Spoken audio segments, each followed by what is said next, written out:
Bonjour, je m'appelle donc François Tête, j'appartiens donc à la société Devoteam et je suis également un des fondateurs du club de la continuité d'activité.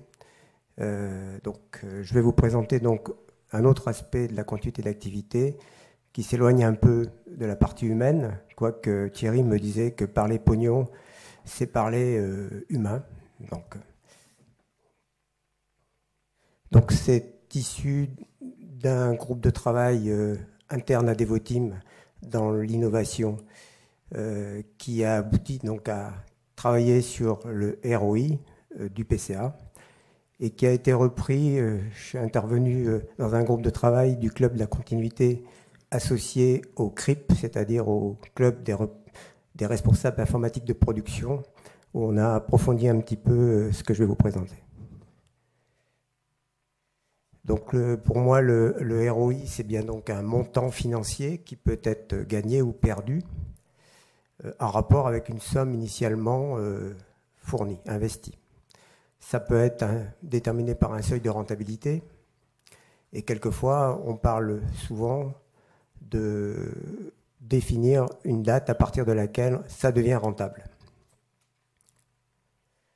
Alors évidemment, parler de ROI dans le cas du projet PCA, c'est un peu particulier. Denis Haussmann de RSA dit qu'effectivement, avant un problème, la rentabilité est nulle et elle devient infinie quand on a eu un sinistre. Alors évidemment, ça nous laisse un petit peu sur notre faim, puisque c'est intéressant, au moins pour les décideurs, de savoir ce que ça coûte, on le saura, mais ce que ça peut rapporter. C'est l'objet de ce que je vais donc essayer de vous présenter. Comment peut-on calculer le ROI? Est-ce que c'est réaliste d'un PCA? Et comment va-t-on le faire évoluer dans le temps en fonction des risques et des conséquences des risques qui évoluent? Alors, on peut effectivement se poser la question en termes d'assurance et dire et travailler en fait en rentabilité, en disant je paye une cotisation et j'aurai un gain lors de la survenue du sinistre. Évidemment, on espère tous ne pas avoir de sinistre. Et pour les décideurs, c'est peut-être plus intéressant de creuser et de dire il y a vraisemblablement quand même des résultats lorsqu'on a mis en place un plan de continuité d'activité dans une entreprise. Et personnellement, pour en avoir fait au moins une bonne centaine, on voit des choses s'améliorer, qui sont chiffrables dans certains cas. Alors, une question aussi, c'est pourquoi doit-on évaluer un ROI? Donc, évidemment, on doit le faire comme tout projet, le PCA compris, avant de se lancer dans le projet pour argumenter, pour essayer de décider la direction générale et également pouvoir arbitrer entre différentes solutions dans le projet. Malheureusement, on le fait également a posteriori, quand on a effectivement lancé le projet et on peut le rejustifier. Donc ça peut servir dans les deux cas. Alors, le ROI, comment peut-on le calculer? On a donc des coûts d'investissement et des coûts récurrents, forcément. On a des gains. Alors, les gains, ça peut être des gains avérés, que je vais vous montrer, qui sont tout de suite montrables s'il n'y a pas de sinistre. Et puis, il y a évidemment des cas potentiels qui arrivent quand le sinistre arrive. Évidemment, vous verrez que là, on touche le gros lot, si on peut dire, puisqu'on gagne quand même quelque chose. Mais on gagne également dans l'autre cas. Il y a également, on le rajoute, des facteurs de réussite pour essayer d'améliorer les coûts. Et ça, bon, dans le plan de continuité d'activité, on a forcément l'implication de la direction générale qui est absolument nécessaire, sinon on n'arrive pas au bout. Également la disponibilité des personnes, qui est quelquefois difficile à obtenir par manque de temps, d'asphyxie du quotidien. Donc ça, c'est des facteurs clés de réussite sur lesquels il faut investir pour pouvoir améliorer les coûts. Alors, en termes de coûts, ça c'est assez facile à chiffrer.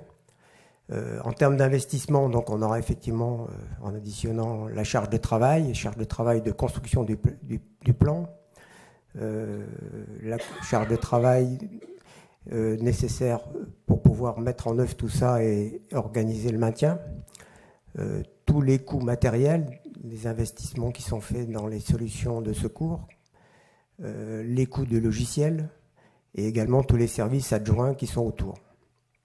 Donc ça, c'est la grille de départ. En termes de récurrents, on va retrouver les mêmes. C'est la charge nécessaire pour maintenir en conditions opérationnelles les plans, les charges d'astreinte de personnes qui doivent intervenir en cas de problème, les charges de travail au niveau des décisionnels qui doivent pouvoir intervenir, des charges de travail de ci, de là, les coûts de maintenance des matériels qu'il faut maintenir et des coûts de licence qu'il faut aussi obtenir. Et également un gros poste, on en a parlé avec Thierry tout de suite, c'est les tests et exercices. Si on part sur l'hypothèse d'en faire 1 voire 2 assez conséquents par an, qui peuvent mobiliser quelquefois une bonne centaine de personnes, qui travaillent quelquefois le week-end, ça coûte un certain prix, mais c'est absolument le prix à payer pour que ça soit maintenu. Alors, les gains potentiels, c'est ceux qui arriveront si il y a, malheureusement, je dirais, un sinistre. Et là, ils ont été calculés dans le cadre de ce qu'on appelle le Business Impact Analysis, ou en français, bilan d'impact sur l'activité, qui fait chiffrer, métier par métier, les impacts en perte d'image, difficile à chiffrer, perte financière, plus facile, perte de productivité, c'est-à-dire le sinistre bloque l'entreprise et il va y avoir, lors de la reprise, au bout d'un certain temps, une surcharge de travail qui va donc d'abord désorganiser le travail, mais ensuite une surcharge de travail pour rattraper. Et là, on n'en prend pas conscience. Quelquefois, ça dure quelques mois. Et des pénalités contractuelles dans certaines professions. Il y a, en particulier dans la logistique, automatiquement des pénalités de retard, de livraison, voire des non-paiements des marchandises livrées, parce qu'en retard. Donc là encore, on peut relativement facilement chiffrer ce que ça va coûter lorsque ça va, enfin ce qu'on va gagner. Le fait qu'il y ait eu un PCA va réduire ce risque, les impacts de ce risque. Pardon.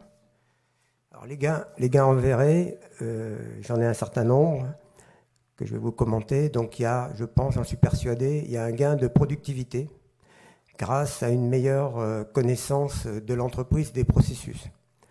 Ça se voit puisqu'on est obligé de faire l'inventaire des processus, regarder leur criticité. On s'aperçoit qu'il y a des secteurs qui font sensiblement la même chose. Enfin, il y a une réorganisation possible derrière si on veut en tirer les conséquences. Également, on peut ajuster des contrats de maintenance. Alors ça, c'est un peu type informatique et PRA. Si vous passez en haute disponibilité où il y a des redondances réparties sur 2 sites distants pour assurer des RTO inférieurs à 4 heures, on s'aperçoit à ce moment-là, vu la redondance, qu'on peut réduire les coûts de maintenance, d'intervention sur les serveurs quand ils tombent en panne, puisqu'on a la chance d'en avoir suffisamment. Donc on a investi pour en avoir plusieurs, donc ça coûte effectivement plus cher dans ce cas-là, dans le coût. Mais on va peut-être réduire la maintenance. Au lieu de faire du 4 heures avec délai de rétablissement contractuel, on peut passer à 24 heures avec une intervention qui coûtera moins cher. Il y a aussi les gains qui sont liés à des augmentations de parts de marché. On le voit dans certains appels d'offres, en particulier dans le domaine financier, qu'on oblige les sociétés à avoir un plan de continuité d'activité. Et donc, dans ce cas-là, il y a des possibilités d'obtenir des parts de marché supplémentaires puisque ça répond aux exigences demandées par le client. On peut aussi utiliser les solutions de continuité mises en place, en particulier les sites de secours informatique, qui peuvent être des sites de pré-production, qui peuvent être des sites de maintenance. On peut utiliser les sites de repli quelquefois lorsqu'on fait des déménagements. Donc des sites qui sont d'habitude non utilisés peuvent être utilisés à autre chose et donc rentrent dans l'escarcelle de la justification économique du PCA. Autre problème, les assurances. Alors j'ai mis les deux quand même, bien que je le constate rarement. Demander à un assureur de réduire sa prime, c'est difficile, bien qu'on puisse justifier qu'ayant un PCA testé opérationnel, le risque est quand même beaucoup moins important. Enfin, ça ne fait pas très plaisir. Donc, on peut à ce moment-là avoir une meilleure maîtrise en étendant sur d'autres couvertures de risque pour pouvoir donc justifier d'une réduction réelle de la prime d'assurance. préservation des clients actuels pour pouvoir, pour certains fournisseurs, en particulier dans le domaine bancaire actuellement, mais comme la législation va évoluer, ce qu'on appelle les prestataires essentiels externes sont obligés d'avoir des plans de continuité pour assurer la continuité d'activité de leurs clients. Donc pour eux, un plan de continuité d'activité, s'ils ne l'ont pas, ils perdent un client. C'est le cas tout à l'heure de Soitec. Donc voilà, vous avez donc un certain nombre de coûts de gains qui peuvent être crédités au niveau du PCA. Alors je vous ai donné un exemple, je ne sais pas si c'est très lisible. Alors c'est un cas un peu technique, c'est la justification économique du passage d'un PRA à chaud à un PRA haute disponibilité. Donc vous avez en fait deux sites distants. Dans le cas du PRA à chaud, vous avez donc les données qui sont répliquées, mettons, synchrones des deux côtés, puisqu'on peut supposer que le site est suffisamment proche, mais pas soumis au même risque. Par contre, les machines du site de secours ne sont pas opérationnelles, elles sont sous tension. Et pour redémarrer, il va falloir environ 4 heures pour tout resynchroniser sur le site de secours. Donc ça, c'est une solution qui donne des RTO de l'ordre de 4 heures avec une perte de données assez faible. Là, dans ce cas-là, on se pose la question, pas tellement au niveau de la justification des métiers, mais on dit on va passer en haute disponibilité, c'est-à-dire qu'on aura à ce moment-là les deux sites interconnectés comme avant avec la réplication synchrone, mais il y aura un clustering qui fera que les applications sont opérationnelles des deux côtés et on pourra même travailler des deux côtés en même temps. Donc les RTO ne sont pas les mêmes, ça dépend évidemment des applications que vous avez, mais ça peut descendre à quelques minutes si elles sont bien foutues. Donc je vais ici, on définit donc un périmètre de l'exercice d'évaluation qu'on va faire.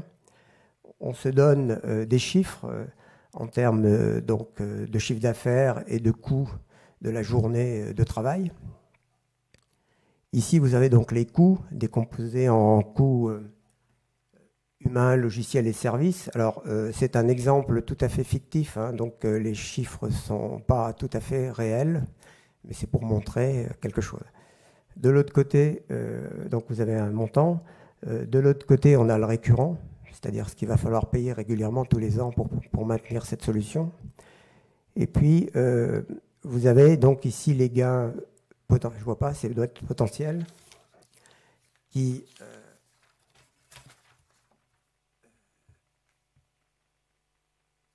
c'est les gains avérés. Donc on a chiffré les différents thèmes que je vous ai donnés tout à l'heure, c'est-à-dire le gain en assurance, le gain en productivité, les gains qu'on peut obtenir au niveau des gains de marché. Alors là, on n'y va pas non plus avec 3 chiffres après la virgule, on reste quand même large. Mais par contre, ce qui est important quand on présente ça à une direction générale, pour l'avoir vécu plusieurs fois, effectivement, il faut que les chiffres qui ont été évalués soient justifiés. On dit, voilà, vous gagnez 20 personnes à ce niveau-là, ça vaut tant. Alors c'est discutable, il y en a qui vont dire c'est 15, bon, alors on mettra 15, on en reste à un niveau d'ordre de grandeur. Alors les gains potentiels, c'est donc ceux qui arrivent lorsqu'il y a un sinistre. Donc c'est les limites, enfin c'est ce qui a été défini au niveau du BIA. Et le dernier, c'est la liste des gains qualitatifs chiffrables qui sont mis en face. Donc vous voyez qu'on arrive avec un tableau assez simple de montrer à une direction générale que la mise en place du plan de continuité, enfin là c'est un cas, on peut le faire pour le plan de continuité, mais là c'est un cas de PRA, passage d'une solution à une autre, peut être rentable ou pas.